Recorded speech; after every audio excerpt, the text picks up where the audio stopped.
Hi, hello, welcome. I'm really glad that you're here. New Year's resolutions. I just want to talk about those for a little bit.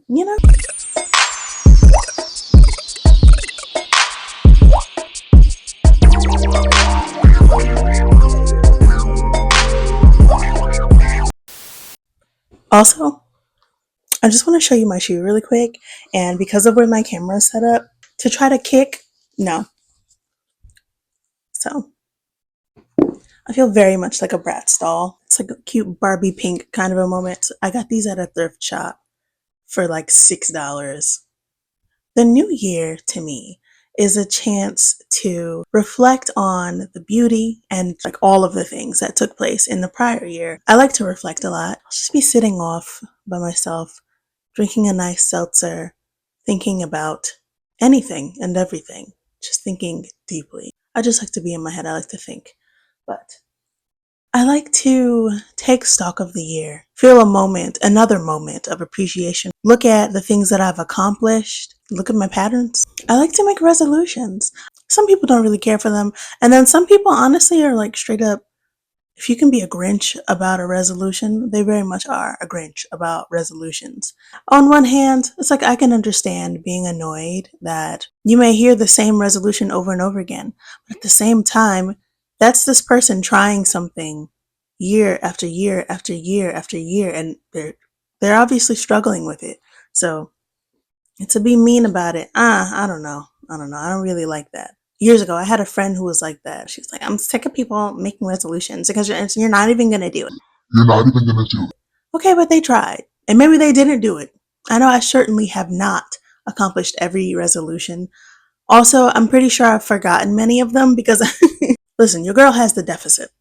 Okay. So I would write it down and I forgot where I wrote it, forgot that I wrote it down, and then come back to it and be like, oh, yeah. The way my brain sometimes does things, it's scrambled eggs. So, good Lord, where was I going? Where was I going? Something that I want to leave in 2024. Being afraid to be seen trying. There are things that I want to do. I have always been an introvert, and a lot of my life I've been scared. I've been scared to like have anybody see me try anything. Scared of criticisms, just not wanting to hear it. Being scared to be seen trying is going to hold you back horribly, and it has held me back, and I don't love that for me. So I'm going to do it anyway. I don't care who sees it. You don't know what kind of setbacks are in their life. You don't know what is going on in anybody's life. If you're going to sit there and talk mess while I'm trying something, while I'm trying to accomplish something, while I'm trying to reach something, you're not my people. You are not my people. Frankly, I don't want to be associated with the likes of you. And I hope that you get the help that you need to not be the person that you are, because that's a really horrible thing to do. And I stand on that. I do. 100% I stand on it. If I put out a video and nobody watches it, gets 0 freaking clicks, I'm going to do it anyway. If I don't care if I relaunch design, if I'm selling artwork again and different things, and I get 1 freaking sale, I still did it. Now, granted, I'm going to have to do some tweaking to try to fix that situation, but that's okay because I still freaking did it.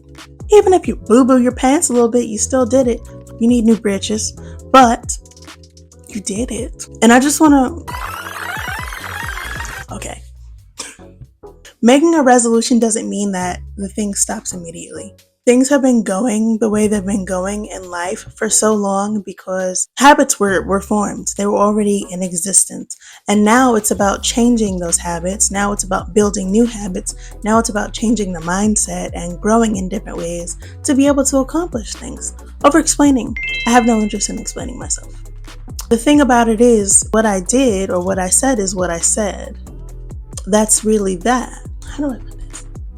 I owe you nothing. And it's one thing if somebody asks a question for understanding. I've experienced, unfortunately, a lot of the questions being asked to try to find a fault in whatever I did or said and try to pick things apart. Going forward, I won't be explaining a doggone thing to anybody unless you ask me and it seems like it's really from a place of trying to understand. Carrying the conversation. Yeah. I will participate in the conversation. I will contribute to the conversation. If the conversation is dull, So I just don't really want that for myself. I'm already an introvert. I reached out to somebody to see how things were going. They asked me about something some time ago, and I just wanted to see like an update. And they responded and said, "Well, I don't remember when I asked you about this." Okay. And I just didn't respond. And eventually they got it together, but what do you do with that? I'm not carrying this conversation.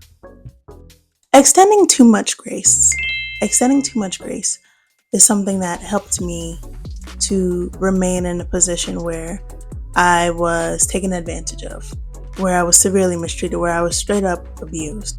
I understood the reasoning for certain things. A lot of things could be explained. But moving forward, I don't care if I see it. I don't care if there are studies on it. The mistreatment is mistreatment. And I just simply, if I accept your apology, if I choose to forgive you, I'm still going away.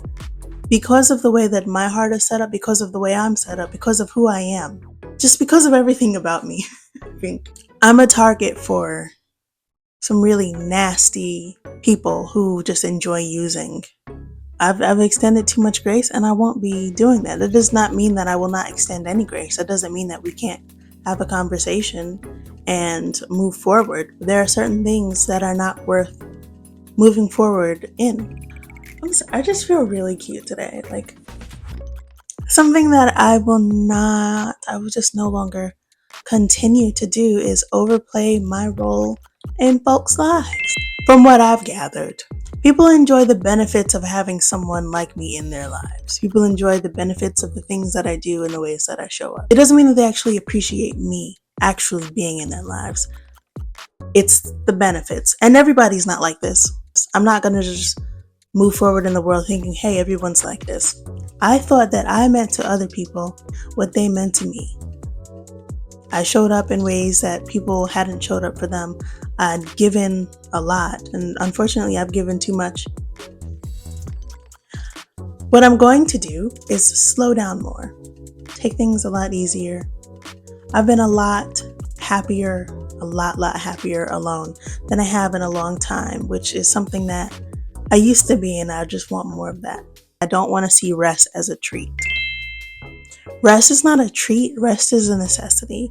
And I've been resting a lot more. I've been resting so much more. I don't want to see finally laying down as a treat or watching a movie like as a treat. Sitting in silence. That's not a treat. You're supposed to. I feel like that is one of the things, because there was so much. There was so much. I should probably talk about that, actually. But that was one of the things that led to burnout. What else do I want to leave in 2024? On a lighter note, frosting in a can. The Betty Crockers and the Duncan Hines. I just really slowed down on making cake over the past few years because, like, who really was going to eat it? I would have had to eat most of the cake by myself, and I'm not trying to do that. I'm trying to go in the opposite direction. And I am. Like, I was making the frosting by myself, make the buttercream, make the coconut frosting, the chocolate. But this quick stuff, I've tasted recently, and it's not delicious. I'm tired of artificial flavors. In 2025, I want to continue relearning nutrition, learning what's actually good for my body, what works for me, what makes me feel good. I want to continue doing that. Like, I'm just trying to make some good changes in my life, and I'm trying to make sure that I do it sustainably. I've been a vegetarian, and that was really cool and fun. I did that like on and off for a couple of years. I've been a vegan, did that on and off. And for me, I found that they weren't really sustainable. I want to continue with my meditation. And by continue, I mean pick it back up. I want to pick back up on my peaceful time. Those moments bring so much clarity to things, and I want to get back to that. It's really nice. I do have some goals. Me being who I am, I don't want to share them. I would rather just show them when they're complete. So that I will do. In this next year, I want to continue to reshape my thoughts in a healthy way. I need to just continue to get the negative things that my abuser put in my head out. It can take a while to retrain your brain to think differently, to build different habits. Yeah, I think it's going to be something that takes a little while. It hasn't been a year, but I mean, it's going pretty well. The next step for me is to jot down a plan for these things, to jot down what I need to make each thing happen and internalize that. So, thank you so much for stopping by. If you want to share, please feel free to drop something down in the comments. What do you want to do in 2025? What do you want to leave in 2024? What's the goal? Hear me out. It would be really cool if somebody in the comments has a similar goal to something that you're trying to do. And even if you're like strangers, you can check in on each other or something at some point of the year. That's really cute. You just never know. Anything can happen. Like and subscribe if the spirit moves you. Thank you so much for stopping by. I really am glad that you're here. I wish you all the best. As the lady said, scrumph, scrumph, scrumph, be unto you in in the coming year. Health, wellness, growth, accountability, love, peace. Scrumph be unto you. Happy New Year.